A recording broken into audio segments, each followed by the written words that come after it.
All right, so from there, we had protocol UDP.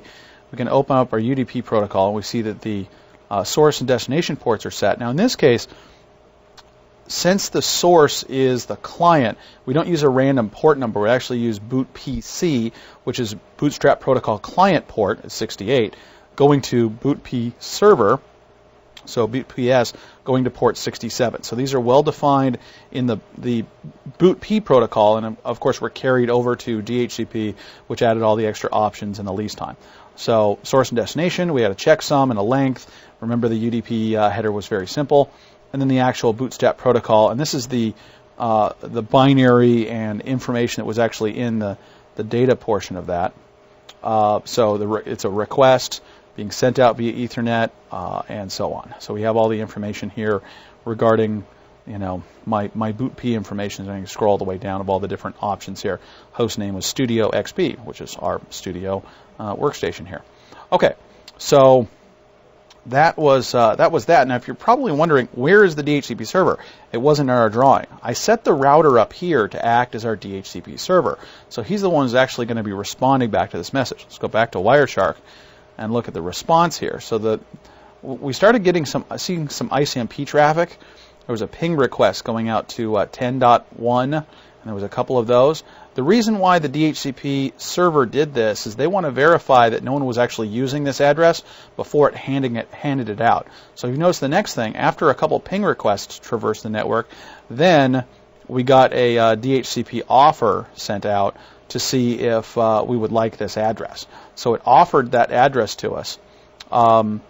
We then we sent back a DHCP request transaction to actually ask for that address because we want it, and then the DHCP server acknowledged sending the message back, sending the message to us, 192.168.10.1, which is the address we were given. If we go back to our Windows prompt, we see that we in fact are this address.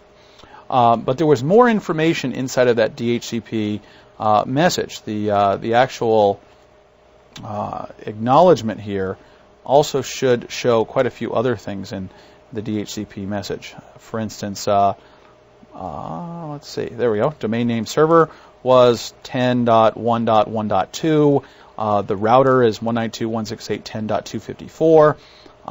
So in this case, we could actually go back to our drawing here and start mapping some of these things out. We have a DNS server somewhere in the cloud of 10.1.1.2.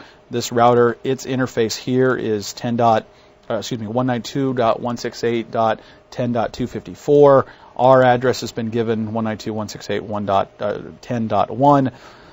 So all that information has been handed out to us, although our Windows ipconfig command didn't show that. Now, we could just type ipconfig, and it'll show the same thing that it did after we did the renew here.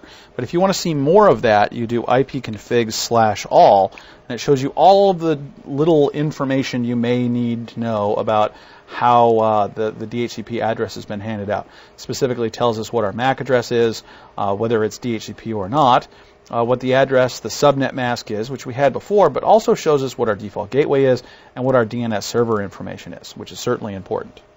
Okay, now the other stuff that was inside of this Wireshark message, notice because it's a Windows box, as soon as it went out and did that, it started sending some ARP requests out to make sure, and it sent some ARP requests out for itself, which is kind of strange, just making sure that it wasn't somebody else wasn't using its address. So this is just Windows checking to make sure that there isn't duplicate addresses on the networks. It ARPs for the address it has, in which case nothing responded, so it was good, and to give you a warning message saying you're using the same address.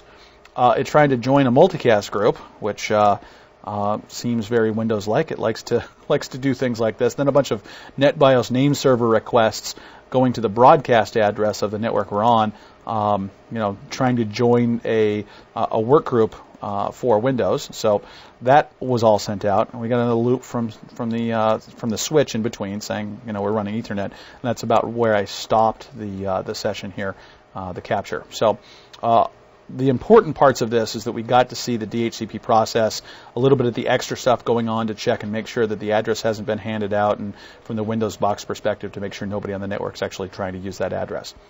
All right, so that was DHCP. I'm going to go ahead and stop or clear this capture.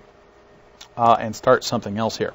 Next thing I want to look at is DNS. Now that we have a DNS server, I'll clear it afterwards. Okay, so now that we have a DNS server, we can actually start resolving things to a DNS server. So if I go out and I type in, actually before I do that, let's do something else. Let's just ping something first. All right, we'll do the DHCP request here in a second. Let's ping our default gateway. So, or actually, let's ping the DNS server. That's an even better idea. 10.1.1.2 is our DNS server. Okay, so we're going to ping that.